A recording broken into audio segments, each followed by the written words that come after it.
The biggest wealth transfer in the history of the planet is happening right now, and XRP Army is going to win big. Not everyone in crypto is going to win. I'm going to talk about why that is and what the wealth transfer really actually means, because we keep hearing this phrase thrown around, but have we ever actually stopped to think about the meaning of that phrase? I'm going to try and talk about that today. So, biggest wealth transfer in the history of humanity happening now. But where is the wealth transferring from? A lot of us, when we hear this phrase, we're thinking, well, the wealth is transferring from the rich, the establishment, the banks, to us, the everyday people. We couldn't be farther from the truth. In fact, it's the reverse. So what we're experiencing now is the transfer of money from the middle class, right? The middle class to the 1% elite. That's what's happening, okay? I'm going to repeat that. So the transfer of wealth is happening from the middle class and the, upper working class, whatever, to the people who are right at the top. It's happening everywhere. It's happening with property.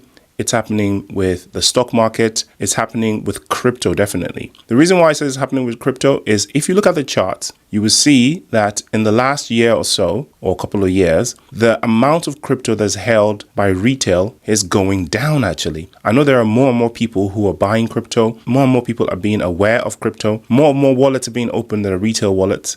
But the rate of new wallets being opened first has been decreasing in the recent times. Also, the amount of total value in those wallets has been decreasing. A lot of these guys have panic sold in the bear market, or they've been forced to sell in the bear market because they hadn't managed their crypto properly. They traded, they didn't put money aside for taxes, etc. And they've had to sell to pay taxes, or the extended bear market has forced them to sell so that they can have money to live. Who didn't have to do any of this? The elite, right? The top 1%, the massive whales.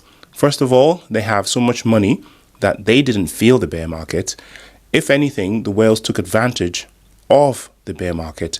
Who do you think was buying up all the crypto that you were panic selling in the bear market? The whales. Who do you think had the dry powder where everybody else had economic problems? Everybody else was panicking.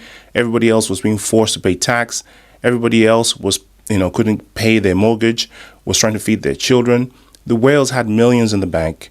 Not only could they live lavishly anyway, they also had extra dry powder to buy up, knowing fair well that the bull market was just around the corner. As a result of this, the whales have gotten even richer than before, and they're positioned perfectly to monetize this coming bull market. When the retail then FOMOs back in with the little that they've got, all their savings and stuff, and their loans and credit cards, FOMO back in during the all-time highs while the whales dump on everybody. And this is just what happens every cycle. And this cycle in particular has been particularly advantageous for the whales because we've had an extended bear market and we've had adverse economic conditions where people have been put into dire straits and have been forced to spend their money. So the transfer of wealth is not from the banks to you, unfortunately. It is in fact from the retail, the middle class, the working masses, back to the elite, back to the whales. And this bull market, we've witnessed an influx of new whales of a ginormous type.